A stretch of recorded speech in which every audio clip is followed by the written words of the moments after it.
Assalamualaikum warahmatullahi taala wabarakatuh. Nama saya Abdul Hafid dari Prodi Ekonomi Syariah Fakultas Agama Islam Universitas Nurul Jadid. Pada kesempatan kali ini saya akan mempresentasikan tugas pada mata kuliah Manajemen Portofolio dan Investasi Islam yang diampu oleh Bapak Haji Temi Wijaya SEMH. Materi yang akan saya presentasikan mengenai konsep dasar manajemen investasi syariah. Kita mulai dengan penjelasan apa itu investasi. Jadi investasi itu berasal dari bahasa Inggris yaitu investment, dari kata dasar inverse yang berarti menanam. Sedangkan kalau dalam bahasa Arab, investasi itu disebut dengan istismar, yang bermakna menjadikan berbuah, berkembang, dan berdambah jumlahnya.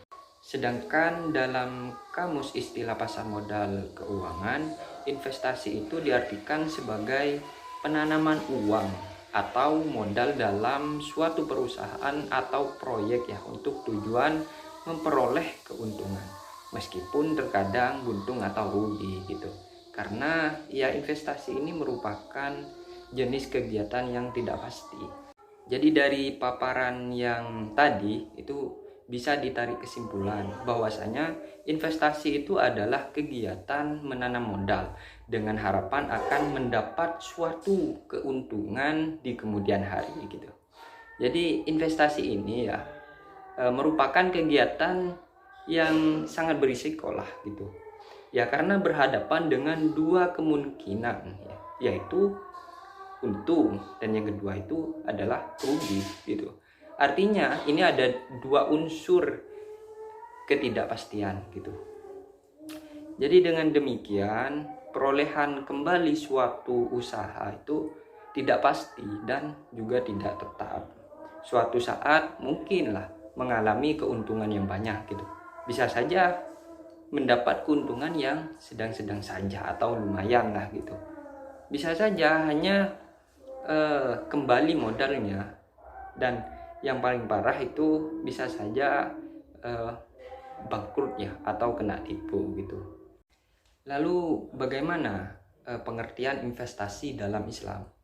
Jadi kalau dalam Islam investasi itu adalah melakukan usaha secara aktif terhadap harta atau sumber daya yang ia miliki gitu, melalui cara-cara yang sesuai dengan prinsip syariah. Oleh sebab itu Islam memberi rambu-rambu atau batasan-batasan tentang investasi yang diperbolehkan dan yang tidak diperbolehkan gitu, untuk dilakukan oleh para bisnis seperti para investor, pedagang, supplier, dan siapapun yang terkait dengan dunia ini gitu. Bukan hanya itu, beberapa hal seperti pengetahuan tentang investasi, akan ilmu-ilmu yang terkait gitu, itu butuh diperdalam agar kegiatan investasi yang kita kerjakan itu bernilai ibadah gitu, mendapat kepuasan batin serta keberkahan di dunia dan juga akhirat gitu. Lalu bagaimana prinsip syariah dalam investasi gitu? Jadi prinsip syariah dalam investasi yang pertama itu tidak mencari rizki pada sektor usaha haram, baik dari segi zatnya maupun prosesnya seperti memperoleh, mengelola, dan mendistribusikan, serta tidak mempergunakan untuk hal-hal yang haram gitu. Jadi semua transaksi yang terjadi di bursa efek misalnya harus atas dasar suka sama suka, kemudian harus jelas dan transparan, lalu informasi antar pihak itu harus seimbang, kemudian tidak ada unsur pemaksaan, tidak ada unsur riba, dan seterusnya. Inilah beberapa hal yang perlu dipatuhi oleh para investor agar harta yang diinvestasikan itu mendapat berkah dari Allah Subhanahu wa taala, bermanfaat bagi orang banyak hingga mencapai falah atau kesejahteraan lahir dan batin. Dari 3 poin yang tadi itu bisa dipahami bahwasanya Islam itu sangat menganjurkan investasi. Tapi bukan semua bidang usaha diperbolehkan dalam berinvestasi. Jadi aturan-aturan di atas itu menetapkan batasan-batasan yang diperbolehkan dan yang tidak diperbolehkan. Itu tujuannya adalah untuk mengendalikan manusia dari kegiatan yang membahayakan masyarakat gitu. Kemudian penjelasan selanjutnya itu mengenai proses manajemen investasi. Jadi untuk mencapai tujuan investasi itu membutuhkan suatu proses dalam pengambilan keputusan, sehingga keputusan tersebut sudah mempertimbangkan ekspektasi keuntungan yang akan didapat dan juga resiko yang akan dihadapi. Jadi pada dasarnya ada beberapa tahapan terhadap pengambilan keputusan investasi syariah. Yaitu yang pertama, melakukan screening objek investasi. Yang kedua, menentukan tujuan investasi. Yang ketiga, analisis sekuritas. Yang keempat, pembentukan portofolio. Dan yang kelima, melakukan revisi portofolio. Dan yang terakhir, evaluasi kinerja portofolio. Lalu bagaimana penjelasan dari tahap-tahap tersebut? Yang pertama, melakukan screening objek investasi. Jadi pada investasi syariah itu terdapat resiko bahwa instrumen investasi yang dipilih itu tidak sesuai dengan syariah, yaitu transaksi masih pada derajat tertentu, masih mengandung unsur transaksi gharar, maisir, dan riba.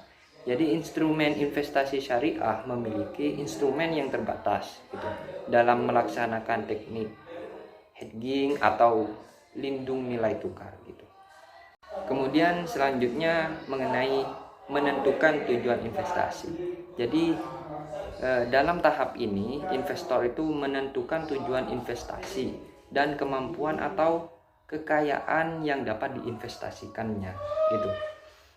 Kemudian di sini kan ada hubungan positif resiko dan return gitu. Maka hal yang tepat bagi para investor itu untuk menanyakan tujuan investasinya, tidak hanya untuk memperoleh banyak keuntungan saja, tapi juga memahami bahwasanya ada kemungkinan resiko yang berpotensi menyebabkan kerugian. Jadi tujuan investasi itu harus dinyatakan baik dalam keuntungan maupun resikonya. Kemudian selanjutnya yaitu mengenai analisis sekuritas. Pada tahapan ini berarti melakukan analisis sekuritas yang meliputi penilaian terhadap sekuritas atau surat hutang yang mudah dicairkan ke dalam kas secara individual atau beberapa kelompok sekuritas. Salah satu tujuan penilaian tersebut adalah untuk mengidentifikasi sekuritas yang seharga gitu. Kemudian tahap pembentukan portofolio. Jadi pada tahap ini adalah membentuk portofolio yang melibatkan identifikasi aset, khusus mana akan diinvestasikan ya, dan juga menentukan seberapa besar investasi pada setiap aset tersebut. Di sini masalah selektivitas gitu, penentuan waktu dan diversifikasi perlu menjadi perhatian investor. Kemudian tahap selanjutnya yaitu melakukan revisi portofolio. Pada tahapan ini ya berkenan dengan pengulangan secara periodik dari 3 langkah sebelumnya. Sejalan dengan waktu, investor itu kan mungkin mengubah tujuan investasinya, yaitu membentuk portofolio baru yang lebih optimum. Dan yang terakhir yaitu evaluasi kinerja portofolio. Pada tahap ini ya investor itu melakukan penilaian terhadap kinerja portofolio secara periodik, dalam arti tidak hanya return yang diperhatikan tetapi juga resiko yang dihadapi. Jadi diperlukan ukuran yang tetap tentang return dan resiko yang standar dan relevan. Kemudian penjelasan selanjutnya mengenai pola investasi dalam ekonomi Islam. Jadi di sini ada 3 hal ya. Yang pertama saham syariah, yang kedua obligasi syariah, dan yang ketiga itu reksadana syariah. Sekilas mengenai saham syariah. Jadi menurut Dewan Syariah Nasional, saham adalah suatu bukti kepemilikan atau suatu perusahaan yang memenuhi kriteria syariah dan tidak termasuk saham yang memiliki hak-hak istimewa. Yang kedua adalah obligasi syariah. Dalam fatwa dari Dewan Syariah Nasional ya, menjelaskan mengenai obligasi syariah itu.